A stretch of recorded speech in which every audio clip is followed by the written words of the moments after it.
It is time to make some chicken Parmesan.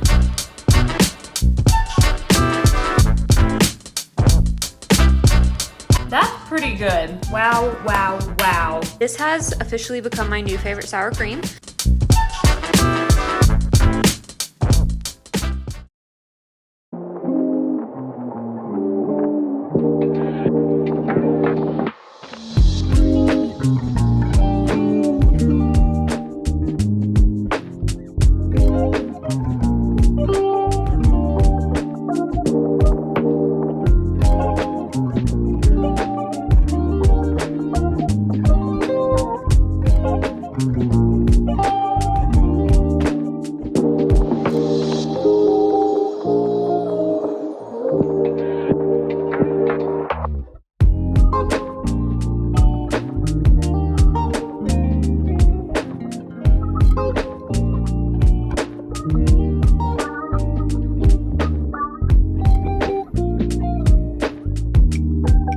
Good morning and welcome back to another video. Just to fill y'all in really quick, my last video was when my digestion was still not right, that little week in the life vlog, and I gave some digestion tips. So after that video, I ended up actually doing 2 days of like a full liquid diet. I just was not feeling well. I had zero hunger cues and I could tell that like I was just not right. So I gave my body like a full reset. I did a liquid diet for 2 days and just did bone broth and aloe vera juice and tea and electrolytes and water. Made sure to stay really well hydrated and give myself still vitamins and minerals and other nutrients. And bone broth has about 10 grams of protein in a cup of bone broth, and I was drinking a lot of that. So I was still getting nutrients, but was just sticking to liquids for like 2 full days. And then I added in some homemade like fresh mashed potatoes and then mashed sweet potatoes, and I slowly started to kind of reacclimate my stomach to foods and like more solid foods, but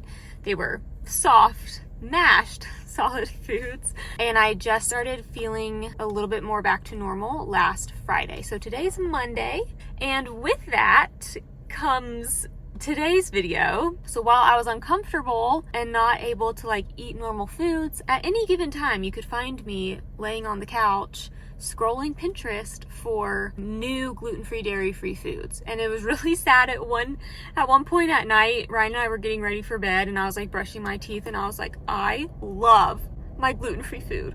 I love my dairy-free food. I love my gluten-free food, because I missed eating. I was like, all I want is like a burger and fries, but I know that will hurt and I cannot eat that right now. And so I was like just missing my normal food. So I was scrolling Pinterest. I found so many recipes I want to try. So I am trying 3 new recipes this week. My entire grocery haul is all going to be new recipes. And I'm doing a dessert recipe because, again, last week I was just sitting there like, oh, I'd give anything to be able to eat a dessert right now. So I just wanted to give y'all the background information about my digestion, what I'm doing for that, how I'm feeling. But because of all of that, I was desperate to get back to cooking my normal gluten-free, dairy-free food. And that's what I'm doing this week. And that's why I am at Whole Foods. So we are going into Whole Foods for one item and one item only. Going to Kroger to do our pickup, going to Sprouts, going home, and we'll do our grocery haul.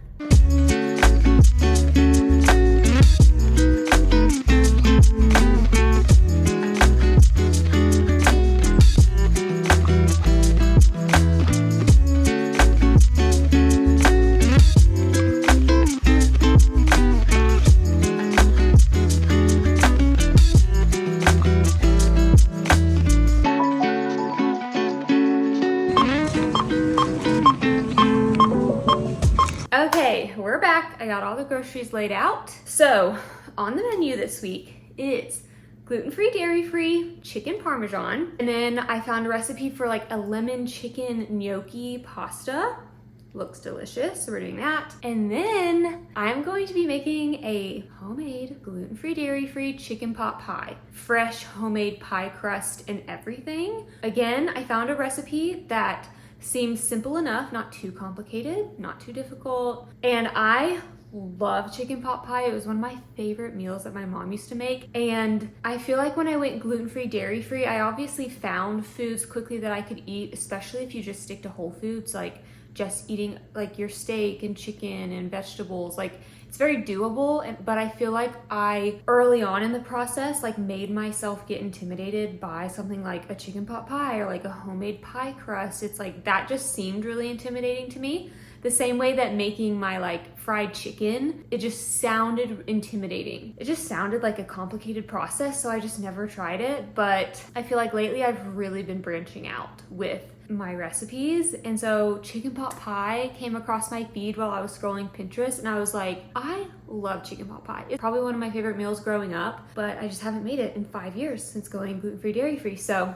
that is no longer going to be the case though after this week, because I'm gonna make it. And then for my dessert, because I was craving having a dessert while I couldn't eat anything for a week, I am going to be making these like 3-layer brownies. So those look 10 out of 10. And again, I'm probably gonna make those today. So you're probably gonna see both those recipes today. I have no work calls. I have nothing going on today besides filming, making recipes, getting back in the kitchen. It's gonna be a good day. It's gonna be a good time for the recipes. So let me show you everything that I got for the week. Okay, we got some eggs for breakfast. We got 6 chicken breasts.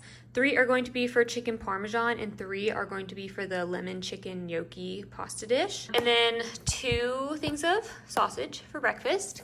And then we got some strawberries, some bananas, some cherries, a pineapple for Ryan. He was really craving another pineapple. Some spinach, avocado. This is just going to be to slice up some avocado slices on the side of my breakfast. So do like egg, sausage, and some avocados for healthy fats. Onion and garlic for different recipes. 2 things of the gluten-free gnocchi. Hash browns are gonna be for breakfast. And then let me tell y'all about the chicken parmesan that we're gonna be making today. So I got these at Whole Foods. This is what I came for. I was gonna get this at Sprouts, but then it was actually on sale at Whole Foods, so I went ahead and got the Violife Parmesan wedge thing. But I really wanted to try to use a plant-based mozzarella for the chicken parm, because normally I just skip the dairy, but I kind of want to try and branch out and like play around more with the dairy-free cheeses. And so I was looking online for like best dairy-free mozzarella, and I found a girl who did like a taste test, and she tried out like 9 or 10 different brands, and she invited her friends over that ate dairy and then some friends who also did not eat dairy. And so she had like a wide range of people, and she threw like a party almost to like help her taste test and like rank different cheeses. And this one actually, kind of this generic, the Whole Foods one, actually won out for like best mozzarella. So that's why I went to get this. So we're gonna see how it tastes. I will report back. And then I have actually tried this Violife Parmesan one, so I didn't like look up a blog post or anything about best Parmesan. I just know that I've tried this before, and it's been a few years, but I remember really liking it, so I just went ahead and got this one. And then for chicken pot pie, instead of cutting up a bunch of fresh vegetables, I decided to go for the frozen like mixed vegetable bag. This is actually what my mom used to use when she did chicken pot pie, so I feel like I'm cool with this. Plus I also saw other recipes on Pinterest where this is what they did. The recipe I'm following actually said to do like a fresh carrot and fresh vegetables, but I'm not gonna do that. So I'm doing 2 bags of these. I got some more dairy-free butter because I need some like cold butter for the pie crust for chicken pot pie. I got some sugar. I don't remember what for, truthfully. I don't even think it's for my dessert. I think it's just, it might be for the pie crust. I don't really remember, but I needed some of that. I got some Forager sour cream. This has officially become my new favorite sour cream. So it's no longer the like Kroger plant-based one. This one's definitely much better tasting to me now. I don't even think I need this as a topping. I'm pretty sure I need this in like a cream sauce for some of the recipes. I don't remember which one though. Got some breadcrumbs for the chicken parmesan, gluten-free breadcrumbs. Gluten-free spaghetti noodles for the chicken parmesan, so the chicken's gonna go over like a bed of noodles. Got some marinara, vanilla extract. These are for my dessert. These are for the brownies. So this is the brownie mix I always use. Got some chicken broth, avocado oil, some seasonings. These canned chicken breasts are actually going to be the chicken that I opt to use for chicken pot pie. If this freaks you out, then just get normal chicken breast and heat it up and cut it up yourself. I am trying to save time for the chicken pot pie recipe because I feel like it's going to take a while, which is why I decided to go frozen vegetables and then this like already cooked chicken breast. I have used this plenty of times in like buffalo chicken dip recipes, and to me it works super great and the flavor's good. And then 5 different cans of coconut milk, just because a lot of the recipes have to have some sort of like creamy milk base, and so for me I'm choosing coconut milk. And then we just needed some salt refill, and I think that is everything for the week. Okay, it is time to make some chicken parmesan. So let's go through what we need. You need 2 chicken breasts. I'm doing 3, but the recipe calls for 2. I'll link this recipe below as well. You need 1 egg, a 1/4 cup of milk. I'm going to be doing a 1/4 cup of coconut milk. 1 cup of gluten-free breadcrumbs. I already have some, like half a bag open of that same Char brand, but that's the one I'm gonna be using. A teaspoon of parsley flakes, a teaspoon of dried oregano, a teaspoon of salt, half a teaspoon of black pepper, and half a teaspoon of garlic powder. And then it says half a cup of shredded Parmesan cheese. Mine's gonna be a little bit different because I'm doing normal cheese for Ryan, but then the dairy-free cheese for me. So like I showed y'all, I got the little Violife Parmesan cheese wedge for my Parmesan. And then 1 jar of marinara sauce. And this is gonna be divided. Some of it's gonna get poured onto the chicken, and then the rest is going to go with your gluten-free spaghetti. And then you'll need 1 cup of mozzarella cheese, and then this says a 16 ounce of the gluten-free spaghetti. So those are all the ingredients that you need. Let me run through what we're gonna do.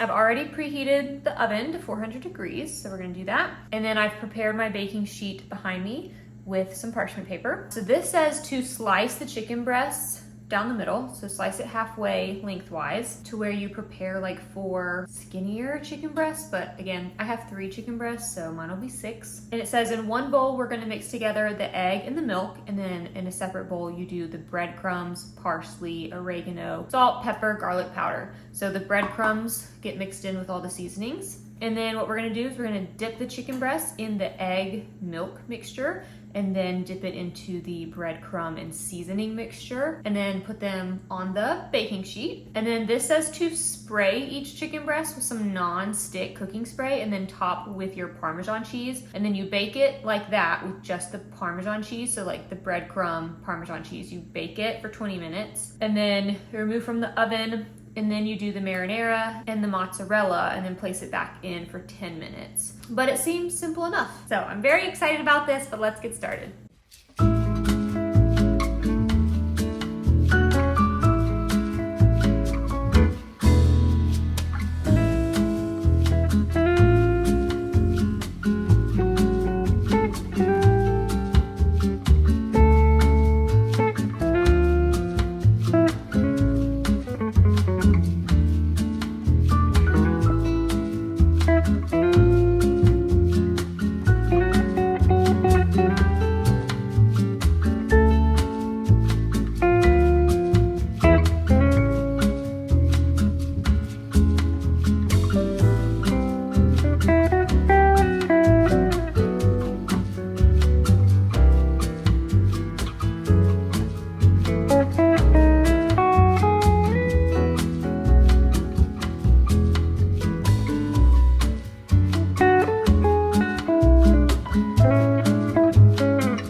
Okay, while the chicken Parmesan goes in the oven for their last 10 minutes, I am going to just go ahead and start on the brownies that I want to make today. So again, I'm just using the King Arthur gluten-free ultimate fudge brownie mix.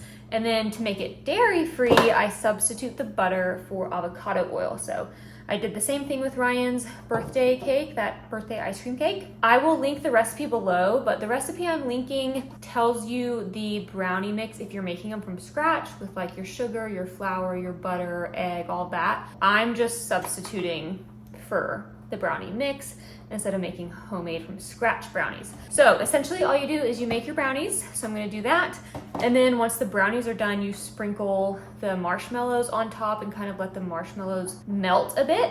And then we'll make a little chocolate frosting that goes on top, and then you drizzle it on top of the marshmallows. But for now, we're just gonna start out making the brownies.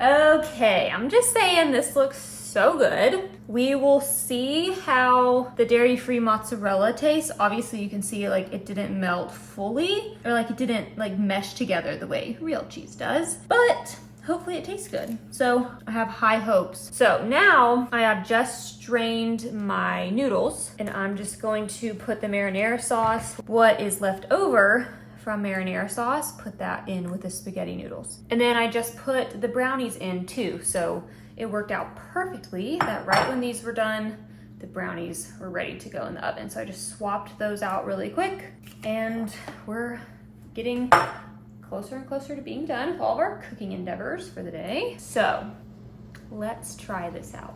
I'm so excited. Okay, let's see. I'm gonna do just the tail end that doesn't have any of the dairy-free cheese on it, just to get a sense of flavor.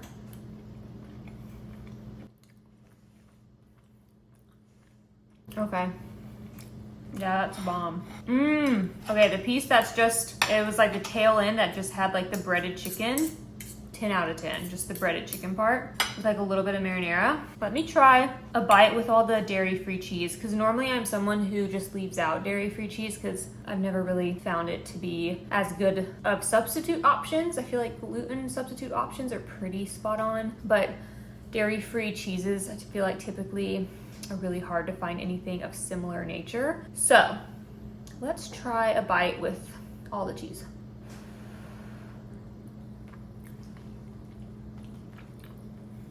That's pretty good. I'm gonna be honest. That's not bad, I feel like, for dairy-free cheese. That actually slaps. Why is that so good? Y'all, that's actually so good. I'm impressed. Wow, wow, wow. That makes me so happy because I haven't had chicken parmesan in years. Oh my gosh, that was so good. That's definitely getting added to our weekly like rotation of lists. I keep a running list in my notes app on my phone of like all the meals we like. That's getting added for sure. That one's so good. But I'm gonna link this recipe. Again, I'm pretty sure the recipe just calls for actual dairy and actual gluten. I just switched it to like gluten-free breadcrumbs, coconut milk instead of normal milk, my dairy-free cheese instead of the normal Parmesan and mozzarella. So, but I did everything else. I followed all the other measurements besides the chicken breast. So it calls for 2 chicken breasts. I did 3 chicken breasts, and the 3 chicken breasts still worked with the same amount of like batter. I didn't make any extra wet batter or any extra like crumb coating just because I was adding a 3rd chicken breast. So you can still follow all the measurements of everything else in the recipe. I just did a 3rd chicken breast, but that was fine. And then I just substituted those gluten-free, dairy-free options, but I will link the recipe below so you can follow it. It was so easy and so good. Again, it's like, it makes me kind of laugh as to why I used to be intimidated about gluten-free, dairy-free cooking, but it is very intimidating. When you first switch to gluten-free, dairy-free, it is intimidating. It's very scary, but I'm thankful that I can hopefully pass on some courage to you guys and share recipes that were actually 10 out of 10 and really easy to do. So, 1 recipe down, and now we will wait for our brownies.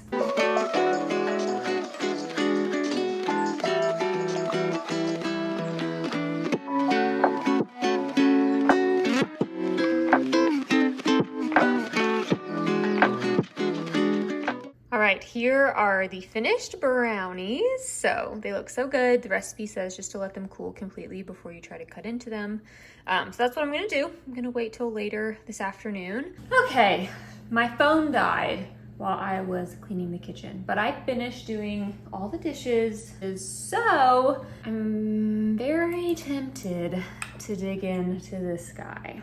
And I think I will. I thought to myself, maybe I should like wash some cherries and strawberries and have like a little healthier option for something sweet. And then I very quickly vetoed that option because I have these sitting here and I've been on a liquid slash soft foods diet for over a week and I want some brownies. Now, the last time I made a thing of brownies, I cut them with a super sharp knife, not a knife like this. And to rehash the details, I cut them with this super sharp knife and then I went this way and then I was trying to like scoop one of the brownie like corner pieces up because it was like really stuck.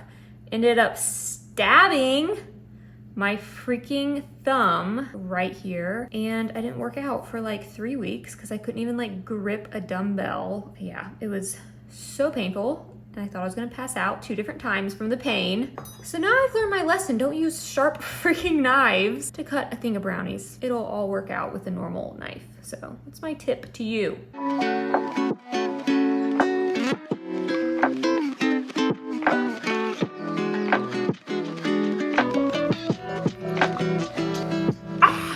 Okay, well, I think I'm just going to end this video here with these recipes, but I hope you guys enjoyed this video. I hope you guys try these recipes, especially that chicken parmesan. Let me know if any of y'all try that. A lot of y'all have started commenting on the videos that like you've tried certain ones or you're going to try certain recipes, and that's really fun for me. So let me know if you try the chicken parmesan. And I do plan on filming the other 2 recipes too. So in my next video, I think I'll film both the lemon chicken gnocchi recipe and the chicken pot pie, but I do plan on filming those as well. So stay tuned for my next video, but I hope you guys enjoyed this. Be sure to subscribe to my channel if you haven't already and give this video a thumbs up if you liked it. Thank you guys so much for watching and I will see you in my next video. Bye.